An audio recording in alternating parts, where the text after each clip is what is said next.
Wait, can you see me? There we go.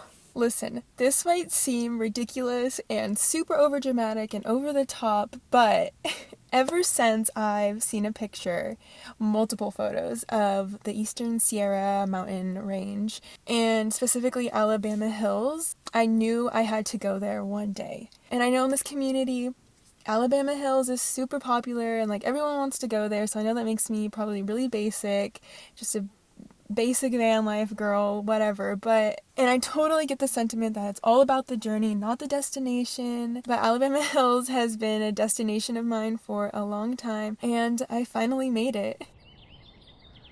I was here last night at night, so I did not even see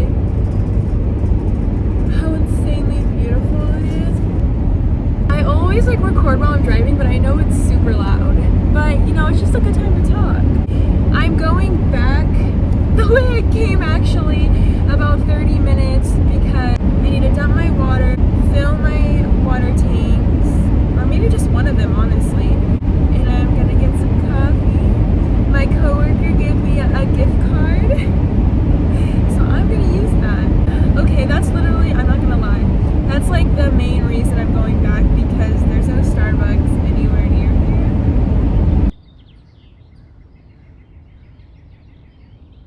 Today, this week is going to be a good week. I discovered you can get different types of cold brew coffees. Today I got the Irish cold cream cold brew, or however you say it. It's absolutely gorgeous here.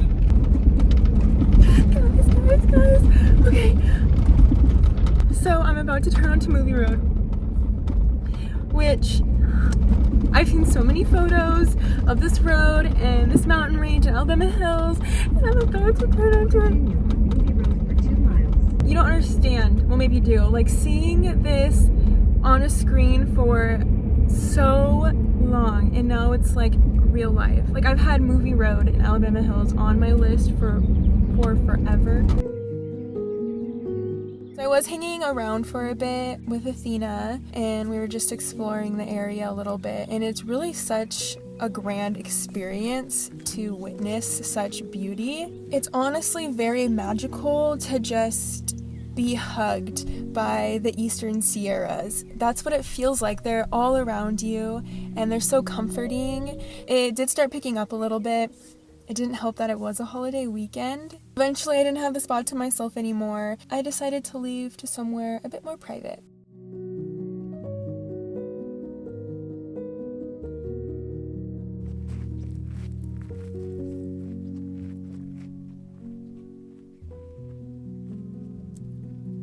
So yesterday I was in Alabama Hills, absolutely gorgeous and beautiful. But there is limited camping spots only, so it ended up being me and 4 other people in one spot, and we were kind of lined up. That's just not my jam usually, so I left, and I'm obviously still in a very beautiful spot. But I was a little bit bummed that I left, so I'm gonna go probably sit in the day use part of Alabama Hills and get some editing done and just hang out and have a good day in the beautiful land.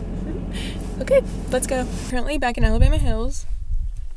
I'm just at a day use spot.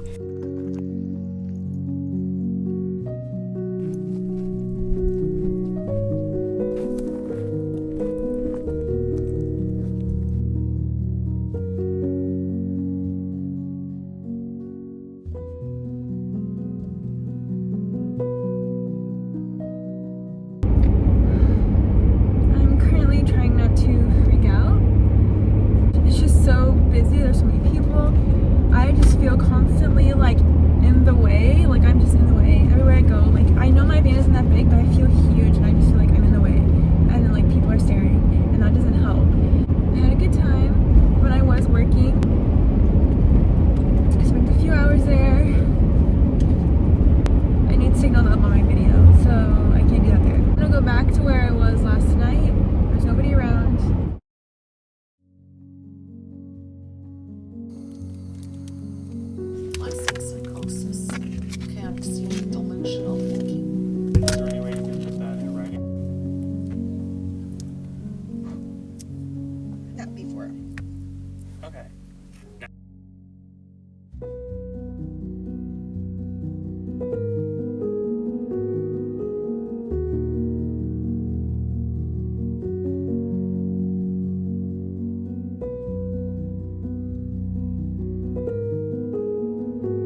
Okay, I was wondering why Alabama Hills was called Alabama Hills because I always I don't know, I love to learn about the history of things. But anyways, it's no surprise that the history is messed up. I did link a couple articles in the description that kind of talk about the history of Alabama Hills and where it got its name. The National Geographic article goes into detail about the indigenous people of Alabama Hills, and so I really think it's worth the read. I guess I just think that it's important to remember why any of us get to enjoy these lands to begin with. Way before any settlers came over here, indigenous folks were already here taking care of the land and preserving it, and now because of that we get to enjoy what's left today.